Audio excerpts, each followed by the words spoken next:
ini kita masih tetap pakai masker. Mudah-mudahan tahun depan kita semua sudah bebas dari masker. Nggak nyaman rasanya memang. Ini rasanya ketarik semua ya. Tapi ya tetap bersabar. Ingat ya, kalau kita bersabar itu kita lebih daripada pahlawan. Orang yang sabar lebih daripada orang yang merebut kota. Amin. Karena itu apapun kondisi Bapak Ibu Saudara sekalian saat ini memang ini masa-masa yang berat Bapak Ibu. Bukan hanya bagi dunia, bukan hanya bagi orang yang tidak percaya kepada Tuhan, termasuk kita yang percaya kepada Tuhan. Tetapi percayalah bahwa Tuhan tidak pernah meninggalkan kita. Ya. Bahkan seharusnya Bapak Ibu Saudara sekalian yang dikasihi Tuhan, masalah dan persoalan dalam hidup kita itu sebetulnya berkat. Katakan masalah dalam hidupku adalah berkat. Kesulitan dalam hidupku adalah berkat. Tantangan, rintangan dalam hidupku adalah berkat. Yes. Amin.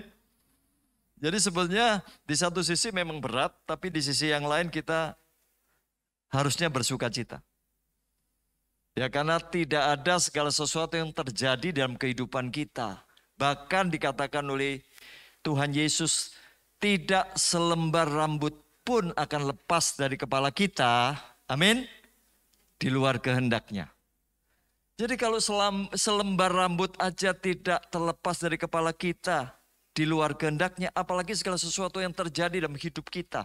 Kesulitan yang saudara alami dalam rumah tangga, kesulitan yang saudara alami dalam hal ekonomi atau keuangan, pekerjaan, kesulitan di dalam kesehatan. Mungkin kesehatan kita sedang terganggu. Whatever, apapun Bapak Ibu, pasti Tuhan izinkan itu terjadi dalam kehidupan kita dengan satu tujuan. Dengan satu maksud, dengan satu rencana. Untuk kebaikan saudara dan saya. Karena kita semua adalah orang-orang yang dikasihinya. Bagaimana mungkin Bapak? Ibu, ya Allah bisa mengasihi kita dengan penderitaan, dengan masalah persoalan, sangat mungkin. Karena dikatakan di dalam kitab Ibrani juga bahwa saudara dan saya ini adalah anak. Dan tidak ada anak yang tidak dididik. Tidak ada anak yang tidak dilatih. Tidak ada anak yang tidak disiplin kecuali anak haram. Anak yang tidak diakui anak, dibiarkan aja, terserah lu mau apa. Tapi kalau kita anak, kita akan dilatih oleh Allah, oleh Bapa kita. Sehingga kita akan bertumbuh menjadi manusia ilahi yang kokoh, kuat, tangguh Bapak Ibu. Jadi masalah itu sebetulnya seperti makan kacang buat kita. Kalau kita sungguh-sungguh sudah boleh bertumbuh di dalam iman, pengenalan kita akan Allah. Nah, Bapak Ibu kita akan membaca firman Tuhan ya.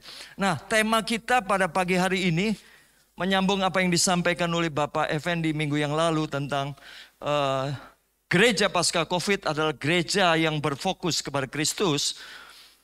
Maka minggu ini masih tetap sama. Focus on Christ. Focus on Jesus, not the storm. Ya, fokuslah kepada Tuhan Yesus, jangan fokus kepada badai. Fokuslah kepada Tuhan Yesus, jangan fokus kepada pandemi. Fokuslah kepada Tuhan Yesus, jangan fokus kepada masalah dan persoalan apapun itu. Fokus, arahkan hatimu, matamu, seluruh keberadaanmu hanya kepada Yesus. Karena Dia yang memimpin kita dari kemenangan kepada kemenangan, dari kemuliaan kepada kemuliaan. Kalau Dia yang memimpin kita, nggak perlu takut sekalipun kita menuruni lembah yang curam, menaiki gunung yang tinggi. Selama Dia yang memimpin saudara dan saya, kita akan sampai ke puncak yang tertinggi. Kita akan sampai dan selamat di mana Tuhan telah tetapkan kita. Amin. Jadi seharusnya kita bersyukur buat segala sesuatu Bapak Ibu. Ya, tapi yang penting ini, fokus on Jesus. Kita akan baca dulu ya. Di dalam Matius pasal 8 ayat, saya mulai ayat 22 aja. Matius 8 ayat 22 sampai 27. Matius 8 ayat 22. Tetapi Yesus berkata kepadanya, ikutlah aku. Dan biarlah orang-orang mati menguburkan orang-orang mati mereka. Lalu Yesus naik ke dalam perahu dan murid-muridnya pun mengikutinya.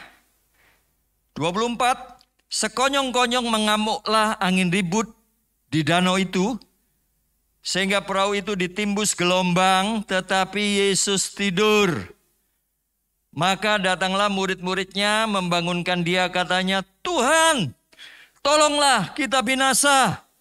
Ia berkata kepada mereka, mengapa kamu takut? Kamu yang kurang percaya.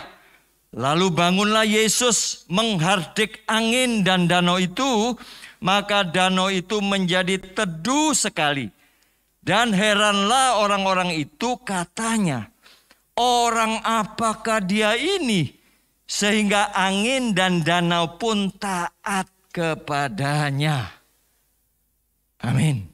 Dahsyat Bapak Ibu. Ini kisah yang luar biasa yang harusnya akan menginspirasi kita semua. Bahkan bukan hanya menginspirasi kita semua, tetapi akan mengubah kita. Sehingga hari ini, esok, dan ke depan, Bapak Ibu ketika menghadapi badai, kita nggak perlu takut. Nggak perlu khawatir lagi, nggak perlu cemas lagi. Kalau apa yang dialami para murid bersama dengan Tuhan Yesus ini, sungguh-sungguh membuka hati pikiran kita. Nah Bapak Ibu Saudara yang dikasih, pandemi ini sudah berjalan hampir 2 tahun. Dan ini guncangan yang hebat bagi dunia. Termasuk kita sebagai gereja Tuhan. Coba angkat tangan di tempat ini. Siapa yang tidak terkena dampaknya secara langsung? Artinya siapa yang tidak terpapar COVID tapi terkena dampak daripada pandemi ini? Semua kita pasti terkena. Ada yang tidak terkena? Wah saya tidak kena dampaknya Pak. Saya aman-aman saja, enak-enak saja. Ada? Coba angkat tangan, saya ingin belajar. Saya ingin tahu. Ada di antara kita yang tidak terkena dampaknya sama sekali terhadap pandemi yang selama 2 tahun ini? Semua kita kena. Termasuk gereja Tuhan yang baru kita nyanyikan, yang selalu kita nyanyikan lah. Kita lebih daripada pemenang. Bangkit, ya kan? Dan kita melihat ada banyak orang-orang Kristen juga yang terpuruk. Ada banyak orang-orang percaya yang juga takut dan khawatir, cemas. Sampai kapan ini Tuhan? Nah pandemi ini sungguh-sungguh akan membuka hati kita. Menguji kita. Sama seperti para murid itu. Ya kan? Mereka ketakutan loh. Padahal Yesus ada bersama dengan mereka. Bahkan Yesus yang memimpin mereka. Mereka mengikuti Yesus. Nah kita mau belajar Bapak Ibu. Mengapa murid-murid itu menjadi takut, cemas. Ya, khawatir ketika mereka menghadapi badai. Ada beberapa pagi hari ini. Yang pertama ya Bapak Ibu. Mengapa mereka menjadi ketakutan? Kita binasa ini. Menghadapi badai itu. Yang pertama sekali lagi. Di dalam Matius 8, 23, 24. Saya akan bacakan ya. Lalu Yesus naik ke dalam perahu dan murid-muridnya pun mengikutinya. Ini Yesus naik memimpin kan. Murid-murid mengikutinya. Lalu dikatakan sekonyong-konyong. Tahu sekonyong-konyong? Tiba-tiba mendadak tanpa diprediksi. Mengamuklah apa di situ angin ribut atau topan di danau itu. Ya. Jadi yang pertama Bapak Ibu perhatikan, karena para murid atau mereka mengira bahwa mengikut Yesus itu pasti tidak ada masalah.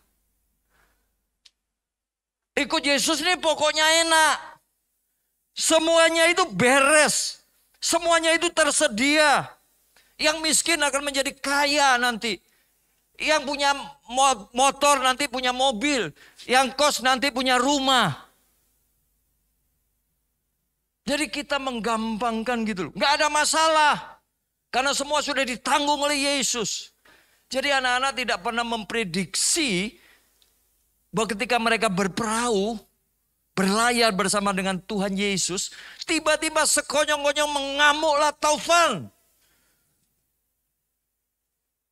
Dan mereka menjadi kelabakan Bapak Ibu, padahal sebagian besar daripada mereka ya, nelayan Bapak Ibu, sudah biasa dengan topan, badai, gelombang. Mereka sudah biasa untuk berada di pantai, di lautan, di danau. Itu pekerjaan sehari-hari. Tetapi pada malam yang gelap itu ya, saat itu ketika mereka berlayar, tiba-tiba sekonyong-konyong mengamuklah topan dan mereka sudah berusaha untuk mengeluarkan air dari perahu mereka supaya tidak kandas. Dan mereka tidak mampu sehingga mereka ketakutan, mati kita. Bapak Ibu, sekali lagi saya mau katakan ya. Ketika saudara memutuskan untuk percaya kepada Yesus, berarti kita harus mengikuti Yesus. Kita harus tinggalkan segala sesuatu. Dan kalau kita sudah mau mengikuti Yesus, percaya sepenuhnya bahwa mati dan hidup kita ada di tangan Tuhan. Jangan lagi saudara khawatir dan takut selama saudara mengikuti Yesus. Jadi di mana Yesus ada, di situ saudara harus ada. Itu artinya mengikuti Yesus. Bukan di mana saudara ada, Yesus harus ada. Tetapi di mana Yesus berada, kamu harus mengikuti. Kemana Yesus melangkah, kita harus melangkah. Kemana Yesus pergi, kita harus pergi. Kita mengikut. Murid itu artinya mengikuti apa yang dilakukan oleh gurunya. Jadi ketika kita mengikuti Tuhan Yesus, sekali lagi, jangan pernah merasa, waduh semua sudah beres, kita tinggal disuapin saja. Ya setiap hari minum susu, disuapin. No, tetapi ketika kita mengikut Yesus, kita menjadi murid Yesus, Tuhan akan mendidik kita, Tuhan akan mengajar kita. Tuhan akan mengajar, mendisiplin kita, supaya kita bertumbuh menjadi manusia ilahi yang tangguh, yang bertanggung jawab, yang dewasa, yang punya integritas. Yang sungguh-sungguh bisa menaklukkan dunia ini. Tuhan tidak pernah menjanjikan bahwa ikut Dia langit selalu biru Bapak Ibu. Dan jalan selalu rata, no way, tidak ada dalam Alkitab. Bahkan Dia katakan bahwa dunia ini bukan tempat yang aman. Bagi kita, kita adalah seperti domba di tengah serigala. Karena itu kamu harus cerdik dan tulus seperti merpati. Tuhan katakan bahwa di dalam dunia kamu menderita aniaya. Tapi kuatkanlah hatimu, aku sudah mengalahkan dunia. Jadi ketika kita mengikut Yesus, kita mesti menghitung bahwa ada konsekuensi. Ketika kita mau menjadi anak Allah, kita harus mau dididik, didisiplin. Bapak Ibu sekarang ini, sejak COVID ya Bapak Ibu. Ini sulit kadang-kadang kan jemaat tuh bisa berlaku seenaknya. Gampang mah, sekarang mau ibadah di mana saja bisa kok. Tinggal klik di YouTube.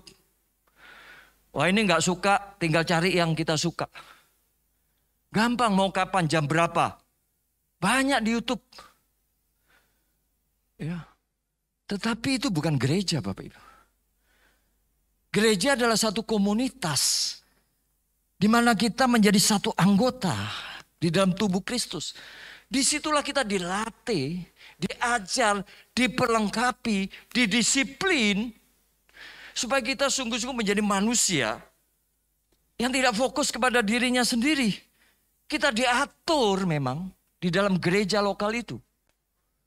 Ya supaya kita sungguh-sungguh apa? Menjadi manusia yang ilahi, yang mempermuliakan nama Tuhan, baik ketika kita beribadah seperti ini, terlebih ketika kita di luar dalam pekerjaan, dalam rumah tangga, di dalam pergaulan sosial kita. Disitulah sebenarnya kita ini dilihat apakah kita seorang Kristen yang sejati atau tidak. Kita dilatih di sini. Karena itu kita senang di satu sisi Bapak Ibu semua tentang firman Tuhan sekarang tersebar luas di media sosial. Saudara mau cari apa, mau belajar apa saja. Mulai dari makanan, nasi goreng, bakmi goreng. Sampai tentang spiritual, tentang firman Tuhan semuanya lengkap. Saudara bisa mengkonsumsinya setiap saat, setiap waktu. Tapi sekali lagi itu bukan gereja. Saudara boleh menikmati, saudara bisa pilih itu. Jangan setiap Orang yang ngomong Tuhan pasti benar, belum tentu. Orang yang mengajar firman Tuhan belum tentu benar. Karena itu kan kenapa sih Alkitab ini ditulis dalam bahasa Indonesia? Supaya kita tidak jadi umat hafalan yang hafal tapi nggak ngerti artinya. Saudara selidiki sendiri, benar nggak yang dikatakan firman Tuhan? Benar nggak yang dikatakan oleh pendeta pengkhotbah ini? Siapapun dia, kita nggak tahu. Nah saudara, saya dorong memang saudara untuk mendengarkan. Ya di YouTube itu ada, kalau saudara mau dengarkan kitab Mazmur saja. Ya, mulai Injil secara voice, so bisa dengarkan. Ya, ini kembali lagi Bapak Ibu, sekali lagi ya, bahwa ketika kita Tuhan Yesus, ketika kita memutuskan untuk ikut Tuhan Yesus, berarti kita harus bersedia untuk dilatih. Kita harus bersedia untuk bertanggung jawab. Kita harus tangguh menghadapi setiap badai, masalah, persoalan dalam kehidupan kita. Ya. Tidak demikian dengan para murid waktu itu. Mereka saya yakin berusaha untuk mengeluarkan. Tetapi karena badai ini begitu besar ya. Angin ribut ini begitu besar sehingga mereka akhirnya tidak berdaya. Dan mereka akhirnya datang kepada Yesus. Membangunkan Yesus. Ya dikatakan, Tuhan tidakkah kamu peduli kita binasa ini. Ya maka datanglah murid-muridnya membangunkan dia, katanya, Tuhan tolonglah kita binasa. Saudara, berapa banyak di antara kita ketika pandemi ini menghantam dunia ini, semua orang berseru kepada Tuhannya yang ia percayai. Semua berteriak, Tuhan tolong. Kami binasa, Tuhan tolong. Aku gak kuat lagi, Tuhan tolong. Aku sudah gak punya apa-apa lagi. Tuhan tolong, rumah tanggaku sudah di ujung tanduk. Tuhan tolong, pekerjaanku sudah hampir bangkrut. Tuhan tolong. Tapi Tuhan seakan-akan tidak mendengar. Seakan-akan tidak peduli. Seakan-akan tidur. Bayangkan loh, badai demikian besar, Yesus tidur. Dengan nyenyaknya ini. Saudara, kalau saudara mengetahui kebenaran ini, nanti ketika saudara menghadapi badai seperti saat ini, saudara bisa tidur nyenyak loh. Tapi sulit jujur ya, kalau kita punya masalah persoalan apapun, kadang-kadang kita pikirin terus ya. Gak bisa tidur. Ada orang kaya yang berhari-hari gak bisa tidur. Mikirin kondisi dunia ini. Tapi belajarlah kepada Yesus. Itu di tengah masalah yang berat, di mana murid-murid sangat ketakutan, cemas. Dan mereka merasa gak ada harapan, mereka akan kandas ini. Yesus enak tidur Bapak Ibu. Di dalam kemanusiaannya. Nah, kenapa kita belajar?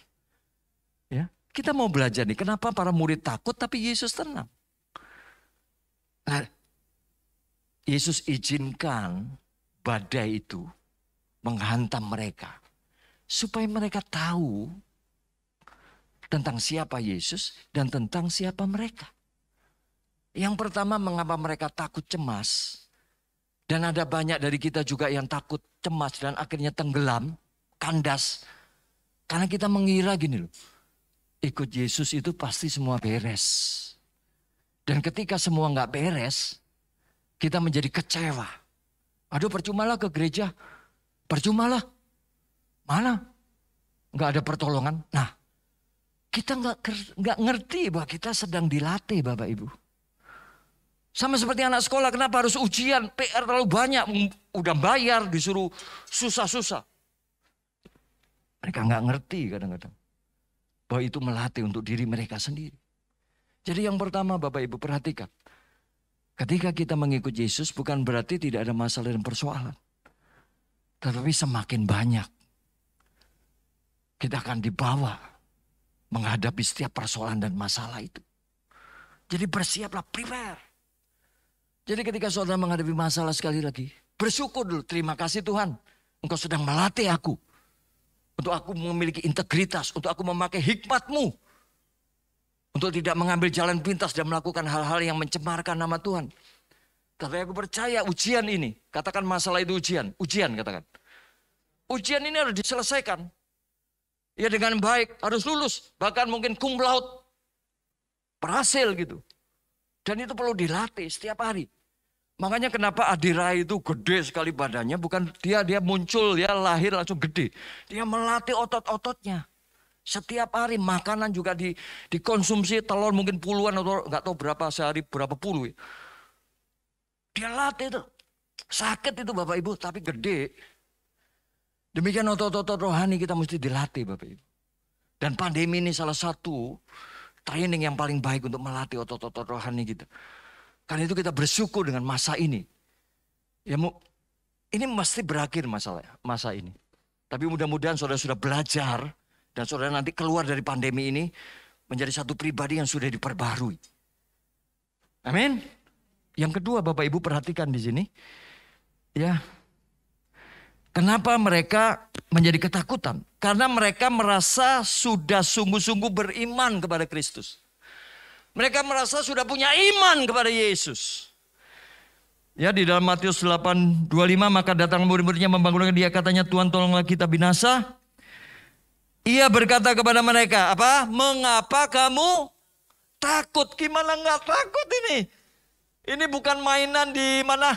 Di dunia fantasi. Ini bukan arum jeram Bapak Ibu. Ini mereka sedang ada di danau yang luas dan angin ribut, badai sedang melanda mereka, mengamuk. Dan mereka sedang berjuang antara mati dan hidup itu. Tapi Tuhan katakan, mengapa kamu takut? Kamu yang kurang, katakan kurang percaya. Ini masalah yang kedua. Kenapa para murid menjadi takut? Karena mereka merasa sudah punya iman. Ternyata mereka belum sungguh-sungguh beriman. Demikian banyak orang Kristen saat ini yang akhirnya apa? Kandas. Mereka kecewa, mereka nggak lagi bersekutu, nggak lagi komsel. Karena mereka merasa nggak ada untungnya, nggak ada artinya apa-apa. Apalagi berdoa secara pribadi, baca firman udah nggak dilakukan. Karena mereka merasa sudah punya iman, padahal mereka kurang percaya. Mereka belum sungguh-sungguh beriman. Nah Bapak Ibu, fokus kepada Kristus, itu adalah kunci kemenangan iman kita. Iman kita itu baru dikatakan iman yang sejati kalau kita fokusnya kepada Kristus. Kalau kita sebagai orang percaya, tapi fokusnya bukan kepada Kristus, tetapi kepada dunia ini, kita sebetulnya belum sungguh-sungguh beriman. Nah ketika kita nggak fokus kepada Yesus Bapak Ibu, ya masalah akan kelihatan begitu besar. Pandemi ini begitu besar. Karena kita nggak fokus kepada Yesus. Saudara, minggu yang lalu udah disinggung, kita lihat kisah dari Marta dan Maria. Maria duduk diam, fokus kepada Yesus. Marta sibuk melayani. Dia jadi nggak enak. Dia jadi jealous. Jadi iri kepada Maria, saudarinya. Lu kok enak-enak duduk, sedang aku repot melayani. Saudara, ada rasa nggak adil, ada rasa nggak nyaman, ada rasa nggak tenang ketika kita nggak fokus kepada Kristus. Bukan berarti Yesus menolak pelayanan Marta, tetapi Marta mempunyai motivasi yang salah. Demikian saya mau ingatkan semua pelayan Tuhan ya. Saudara, kadang-kala pelayan Tuhan termasuk saya yang menyampaikan firman Tuhan, belum tentu loh saya fokus kepada Yesus. Bisa saya enjoy untuk menyampaikan firman Tuhan. Rekan-rekan saya bisa enjoy main musik. Tapi mereka nggak fokus sama Yesus. Sehingga ketika nanti kalau kamu lagi, kok aku lagi. Mending kalau dapat PK. Di sini nggak dapat PK. Masa aku terus.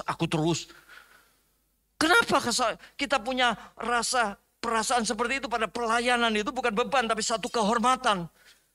Bapak Ibu, nanti yang dinilai oleh Tuhan adalah pelayanan kita. Segala sesuatu yang kita lakukan untuk Tuhan itu tidak akan pernah sia-sia. Tetapi seringkali kita jadi iri, jealous. Di sana kok enak, di sini kok nggak enak. Mulai membanding-bandingkan gitu. Kenapa? Karena nggak fokus. Dan Maria, kenapa dia nggak komplain ketika saudarinya Marta mencela dia? Kenapa dia nggak tersinggung? Maria, karena dia sedang fokus kepada Yesus. Bapak Ibu, kalau kita fokus kepada Yesus, orang mau gosipin saudara apa, orang mau jelekin saudara apa, kita nggak merasa itu menyakitkan. Karena Yesus begitu mempesona, dia begitu indah. Dia memudarkan dunia, kata Umeras. Keindahannya memudarkan dunia. Tapi kalau kita nggak fokus kepada Yesus, kita nggak bisa melihat. Disinggung sedikit naik ini. Ini tanduknya muncul nih. Disinggung sedikit marah. Didisiplin. Dia nggak melayani. Dia pergi. Saudara nggak bisa. Makanya fokuslah kepada Tuhan. Ada banyak jemaat dulu sebelum pandemi dulu. Wah, puji-pujiannya nggak ngangkat. Wah, terlalu musiknya terlalu itu petugasnya nggak ramah. Asarnya nggak ramah. Loh, jadi ibu nggak ibadah sama Tuhan. Loh, ibadah. Loh, kok ibu bisa komplain gini? Ternyata dia nggak fokus sama Yesus. Dia cuma lihat. Wah, ini nggak bagus nih, AC-nya nggak dingin nih. Waduh, kursinya ini nggak tahu kok sakit ya, pokong saya nih. Mungkin nggak pernah dibersihin, nggak pernah dijemur nih, nggak pernah disteril nih. Wah, itu gimana petugasnya tuh? Celananya kok ngapret. Itu jas-jasan. Kok pakai sepatu kets. Jadi banyak macam-macam. Itu maskernya bolong-bolong. Itu bukan masker, itu scuba. Ada waktunya Bapak Ibu kita bisa saling memperhatikan. Tapi ketika kita ibadah, kita fokus kepada Tuhan. Saudara harus mengalami Tuhan. Saudara tinggalkan semua ya, bangun pagi-pagi, mandi.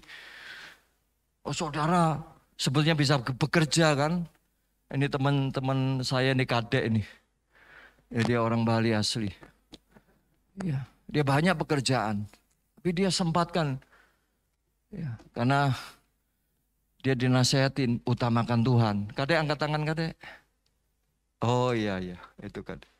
Utamakan Tuhan. Minggu ini hari pertama. Kalau hari pertama kita datang kepada Tuhan, hari-hari berikutnya aman Bapak Ibu. Ini minggu ini hari pertama.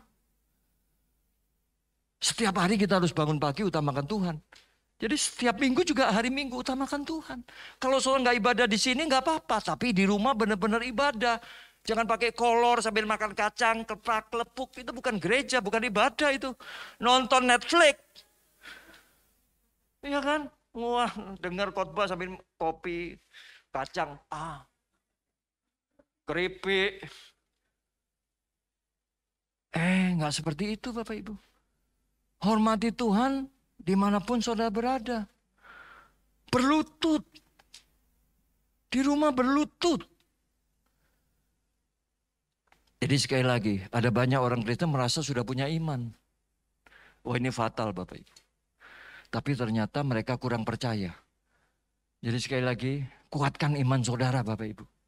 Amin. Kuatkan iman saudara. Karena iman ini yang bisa memindahkan gunung. Iman ini yang bisa mengalahkan dunia. Iman ini yang membuat kita lebih daripada pemenang. Sekalipun banyak masalah, persoalan, penderitaan, penganiayaan atau apapun juga. Iman ini membuat kita menang. Apa yang dapat memisahkan kita dari kasih Kristus? Kelaparkah, kelaparankah, ketelanjangankah, penganiayaankah, kematiankah? Never. Itu iman Bapak Ibu. Jadi ini Bapak Ibu. Yang terakhir, yang ketiga Bapak Ibu. Mengapa para murid menjadi ketakutan, cemas, dan menganggap kita binasa, termasuk kita. Ada banyak kita yang khawatir, takut, cemas. Mereka merasa sudah mengenal Tuhan dengan benar. Wow. Saudara, kata mengenal itu di dalam bahasa Yunani ada tiga. Ada tiga pengertian. Ya, yang saudara pahami ini, mengenal ini penting. Ini poin yang paling penting adalah mengenal. Apakah hidup yang kekal itu? Hidup yang kekal adalah mengenal Engkau sebagai satu-satunya Allah dan mengenal Yesus Kristus sebagai Tuhan yang memperkenalkan Allah. Mengenal. Ini penting. Ini poin. Ada banyak kita cuma mengenal Tuhan itu secara apa Bapak Ibu? Secara makna yang pertama. Gnostos. Jadi ada banyak orang Kristen itu cuma gnostos. Gnostos itu apa? Tahu, bukan mengenal, tahu dari Alkitab, tahu dari kata orang, tahu dari data-data. dari belajar, dia tahu Yesus itu siapa. Ini gnostos. Saudara, penting kita belajar, tapi nggak boleh berhenti di dalam gnostos itu. Kita cuma tahu secara data, secara fakta bahwa Yesus mati di salib untuk seluruh dosa umat manusia. Semua orang tahu, bahkan mereka yang non-Kristen. Itu gnostos, tahu kok. Yesus mengajarkan jalan kebenaran dan kehidupan. Yesus mengajarkan untuk selalu mengampuni orang yang bersalah, bahkan mengampuni musuh kita. Yesus mengajarkan untuk tidak membalas kejahatan dengan kejahatan. Tahu kok. Sama seperti Marta tahu itu Yesus. Ya. Nah, makna yang kedua dari mengenal adalah oida. Oida itu memahami. Oh, memahami. Dari data-data itu memahami. Oh iya ya. Berarti memang keselamatan itu hanya ada pada Yesus. Karena Yesus adalah Allah yang menjadi manusia. Dia datang karena mengasihiku. Dia rela membayar hutang dosaku. Dengan demikian hutang dosaku dihapus. Dan aku menjadi anak-anak Allah ketika aku bertobat dan dibaptis. Aku menjadi murid Yesus. Aku harus meneladani Yesus. Ini oida. Tapi nggak cukup, yang dimaksud mengenal itu adalah apa? Ginosko. Ginosko itu pengenalan secara pribadi. Ada satu relasi yang dekat dan intim seperti suami dan istri. Ginosko mengenal Tuhan sehingga kasih Tuhan itu melimpah dalam hidup kita. Bukti kita mengenal Tuhan itu kita mengasihi Dia lebih dari segala sesuatu. Dan orang yang mengasihi Tuhan akan melakukan firman-Nya dengan sukacita. Maka kita cek sekarang, kalau saudara disakiti, dikecewakan, dikhianati, saudara nggak bisa tetap mengasihi orang itu. Kalau saudara nggak bisa, saudara belum mengenal, belum ginosko, cuma gnostos, mungkin oida, tapi belum ginosko. Karena orang yang ginosko sama Tuhan nggak bisa nggak mengampuni, kasihnya itu nggak bisa didegradasi dengan orang yang baik maupun orang yang nggak baik. Itu mengalir dengan sendirinya Bapak Ibu. Makanya perhatikan, ginosko enggak saudara dengan Tuhan. Enggak cukup gnostos, enggak cukup oida. Kita mesti ginosko. Tuhan, apa yang aku perlu persembahkan? Jangankan nonton pornografi kecil. Aku buang itu. Jangankan merokok, aku buang itu. Seluruh hidupku ini milikmu. Kalau engkau berkenan, biar aku juga berkorban untukmu. Karena itu Paulus itu senang kalau dia bisa menderita karena Yesus. Kan itu merupakan persembahan yang ginosko kepada dia. Yang ku kehendaki adalah mengenal Dia. Yang lain aku lupakan. Saudara nggak cukup jadi Kristen. Saya nggak tahu berapa lama saudara sudah jadi Kristen. Tapi saudara harus ginosko. Tuhan itu rasanya gini. Seperti nafas kita saudara. Nggak bisa lepas dari tubuh kita. Tuhan itu lebih dari nafas. Saudara, ada banyak orang yang meninggal bukan karena COVID. Tetapi karena mereka nggak bisa bernafas. Nggak ada oksigen. Akhirnya mereka harus meninggalkan dunia ini. Relatif masih muda. Banyak yang usianya di bawah 50. Tuhan itu lebih daripada nafas. Lebih daripada oksigen. Karena tanpa Tuhan kita nggak bisa hidup sekalipun kita ini ada di dunia. Kita nggak bisa hidup tanpa Tuhan. Sekalipun saudara kaya raya. Mati saudara. Dia oksigen. Lebih daripada oksigen. Dia roh. Tanpa roh kita mati. Maka mari kita berginosko dengan Tuhan. Dan melalui masalah persoalan kita semakin ginosko. Ayub itu masih gnostos dan oida. Tapi setelah penderitaan Ayub selesai, dia ginosko. Dia ginosko. Dan dia diberkati 2 kali lipat daripada sebelumnya. Kalau dia dulu sangat kaya, sekarang sangat-sangat kaya. Karena ginosko. Ada banyak orang Kristen yang merasa mengenal sih. Padahal mengenal itu Berarti adalah satu pengalaman pribadi dengan Tuhan. Berjalan dengan Tuhan setiap hari. Dan itu bisa dilihat lewat kehidupan kita sehari-hari. Apa yang ada dalam benakmu, apa yang ada dalam hatimu, apa yang kau ucapkan. Duniawi tok atau Tuhan. Kadang-kadang kamu ini sedikit-sedikit firman, sedikit-sedikit Tuhan. Ada dua hal yang penyebabnya. Penyebabnya karena dia mungkin sok, bisa saja supaya dilihat sok rohani, sok mengetahui. Tapi kedua, memang dia ginosku. Dia tidak bisa diam untuk memberitakan kasih Tuhan, untuk menyampaikan firman Tuhan. Dan kita nggak ada urus orang mau menilai kita apa. Yang penting lakukan segala sesuatu dengan tulus. Jangan sampai nanti kalau kita sudah mati, lalu kita menghadap Tuhan, lalu Tuhan menolak kita, lalu kita protes, Tuhan, bukankah aku sudah bernubuat demi namamu, mengusir setan demi namamu, melakukan mujizat demi namamu. Maka Tuhan akan berterus terang kepada kita. Nyala dari hadapanku, aku tidak mengenal kamu. Kamu pembuat kejahatan. Matius 7 ayat 21 sampai 23. Saudara di situ apa mengenal itu? Ginosko. Aku tidak ginosko sama kamu. Bukan Tuhan tidak tahu siapa kita. Tapi nggak ada relasi hubungan. Dan dari mana tahu? Hubungan kita memang dingin dengan Tuhan. Kita cuma gnostos, tahu saja. Dan itu tidak kuat. Bahkan bisa menjadi sombong karena pengetahuan. Bapak Ibu, 3 hal ini penting. Bagaimana dengan saudara? Slide terakhir. Bagaimana dengan saudara ini, perhatikan. Ya. 1 Yohanes 2 ayat 4. Barang siapa berkata, aku mengenal dia, tetapi ia tidak menuruti perintahnya, ia adalah seorang pendusta dan di dalamnya tidak ada kebenaran. Engkau ngomong mengenal dia, hidupmu masih kacau. Kok di luar sana, di luar orang tuamu merokok, minum minuman keras, ngomong jorok, lihat pornografi. Tuhan tahu. Mari kembali anakku. Tuhan akan pakai engkau. Semudah apapun engkau, Tuhan akan pakai hidup. Kalau engkau ginosko dengan Tuhan, hidupmu akan luar biasa.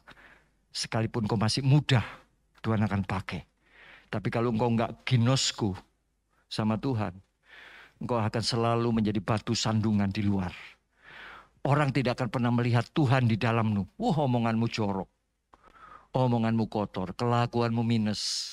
Mungkin teman-temanmu senang, tapi mereka tidak melihat terang yang ada padamu.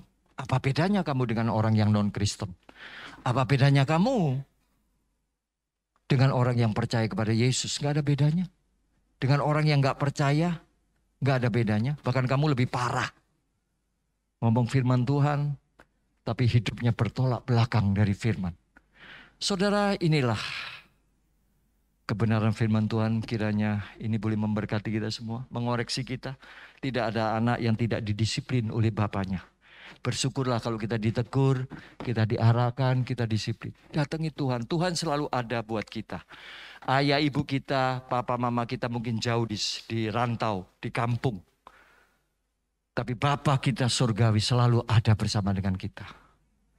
Maka datanglah setiap saudara ada masalah persoalan. Kiranya firman Tuhan ini boleh memberkati kita semua.